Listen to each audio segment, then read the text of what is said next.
doesn't make much sense.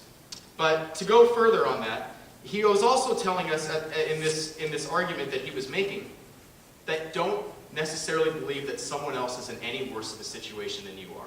Don't believe that their sins have put them in lower standing with God. Because what Jesus was trying to tell all of us in this verse is that you haven't walked in their shoes. And more importantly, you haven't walked in my shoes. At the end of the day, God's going to judge us. I don't want his job. He's got it tough enough. I certainly don't want to judge people. I haven't had enough time looking at my own self. So when we look further too in the parable, he also gives us a story. Now, Jesus spoke a lot in parables, and the reason that Jesus uses parables is because he wants us to understand it in everyday terms. He gives us stories that we can understand. And he's telling us that when the owner of the tree was saying, just cut it down, it's not worth it anymore. And Jesus says, that's not how I look at things. That's not the heart that I choose to judge people with.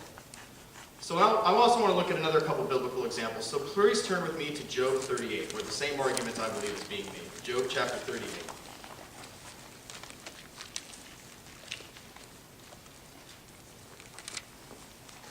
Before you get there, I'll just tell you a little bit about what's going on here leading up to this chapter. Job pretty much had the house come down on him. We all know what happened to Job, right? I mean, Job's family got diseased, people were dying, his livestock, his house. I mean, all these horrible things were happening. I'll tell you what, when I find my keys, I can't find my keys, I think I got it tough. I look up and I can't find my keys, I'm going to be late. Why, Lord, have you singled me out for the greatest suffering the world has ever known? Because I can't find my keys. Now, that should come as a relief to you, because every time I tell people I can't find my keys, usually the response is, oh good, if you can't find them in your 20s, that doesn't mean something's wrong with me. I usually get that from older people, so rest assured, I can't find my keys either sometimes. So in chapter 30, right before chapter 38 comes in, Job was sitting down with his friends, and they said to him, hey man, it's your sin. That's what's going on. You're obviously sinning. You're obviously not living within the will of God, and he's decided to bring the hammer down on you. So in chapter 38, after hearing this from these people, God decides to chime in a little bit here.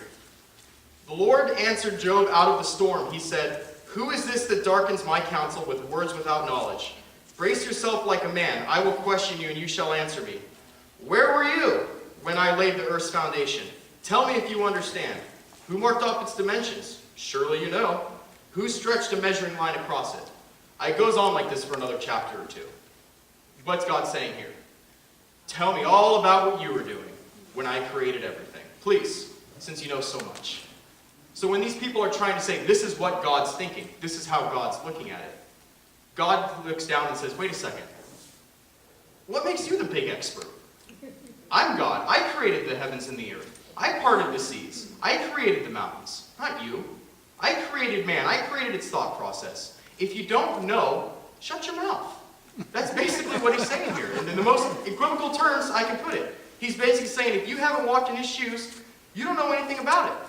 And it really isn't until the end of Job that we figure that Job actually never really figures out exactly what happened with the devil going to God and saying, I can get your guy. Just let me touch his family. Just let me touch him. Job was expected to have faith no matter what. It'd be easy to have faith if God just said to Job, hey, it's going to be tough for a little bit. I got to prove a point to Satan. But until then, just bear with me. Well, then Job, that really wouldn't be testing Job's faith because he knows the end result. Job's faith was tested because he was told at the beginning. He wasn't told at the beginning what was going on. These things just kept happening to him. He kept crying out to God, why is this happening to me? Why are you taking my family? Why are you taking my livestock? Why is this happening to my home? Now I got boils. I get a bad haircut and I think I got a problem. This guy has boils going. And it just, he just can't seem to figure out for the life of him why this storm is coming upon him in his life. And his friends are sitting there saying, you're clearly a sinner. So is that how we're supposed to treat people? Remember, Christianity is a religion that is based on compassion. We're supposed to have compassion for each other. Inherently, if we're looking at people and judging their sin, we're not having compassion for them. If I looked at my dad over there who just had surgery the other day in his leg, whenever he hurt his knee, I said, man, you must have really been sinning that day. That's why your legs hurt. Or how about that time Pastor Kay was praying for someone over here and she flipped over and fell on her head? Must have sinned on the way to church that day. Don't help her up. Or, don't give my dad any crutches. He doesn't deserve it. He's a sinner. That's not compassion. That's not what Jesus taught us to have for one another. Jesus told us that no matter where they are, what their circumstances are, we're supposed to help them out. And we're supposed to understand where they're coming from. So, one other story I want to get into that helps illustrate my point can be found in John's Gospel. And it is in it's in chapter 13. And basically what happens here is the woman comes to, let me get the exact verse for you, I'm sorry. John's Gospel, chapter 8, verse 13. My bad, I accidentally marked it wrong. John's Gospel, chapter 8, verse 13. We all know this story. The woman committed adultery. The Jewish hierarchy was trying to trip Jesus up in his words, and they saw an opportunity. They said, we're going to get him. We're going to show him. So they go and get this woman who had committed adultery, chapter 8, verse 7, and they bring her to Jesus. And they basically said, hey, this woman committed adultery. Now, according to the law of Moses, she must be put to death. And Jesus says, when they kept questioning him, he straightened up and said to them, if any one of you is without sin, let him be the first to throw a stone at her. Amen. Now, what's he saying there? Again, it's the same argument being made in Job, and it's the same argument being made in the main verse I'm trying to talk about tonight in Luke. You don't know the situation. You don't know how bad her sins are. Who are you to judge her? That's reserved for God. So for you to say, I'm going to stone her, or I'm going to put her to death, and this is what has to happen, that's a decision for God and God alone.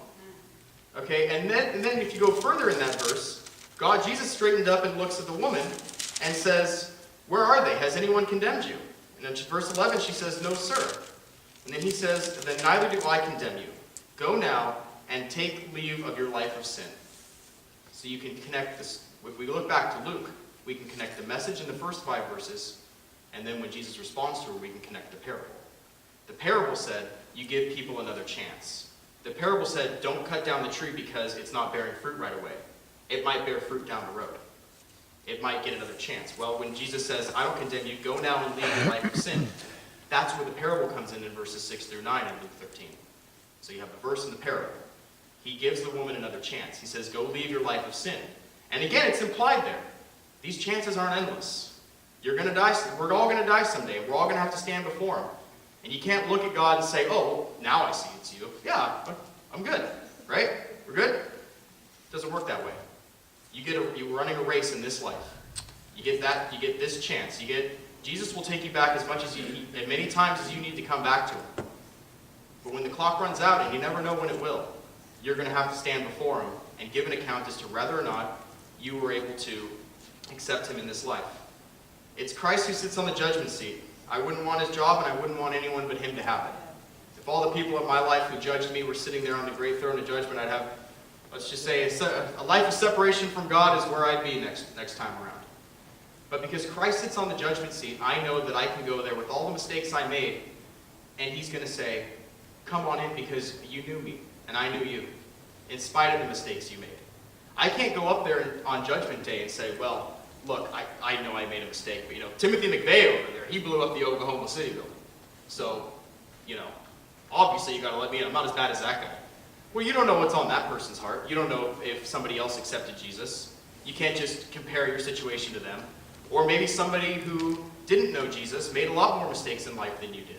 You can't say, wait, how can you let them in and not me when I didn't kill anybody and maybe that person did when they were in their 30s? It's whether or not you knew Jesus. It's whether or not you were familiar with him in your lifetime. And that's ultimately what salvation comes down to.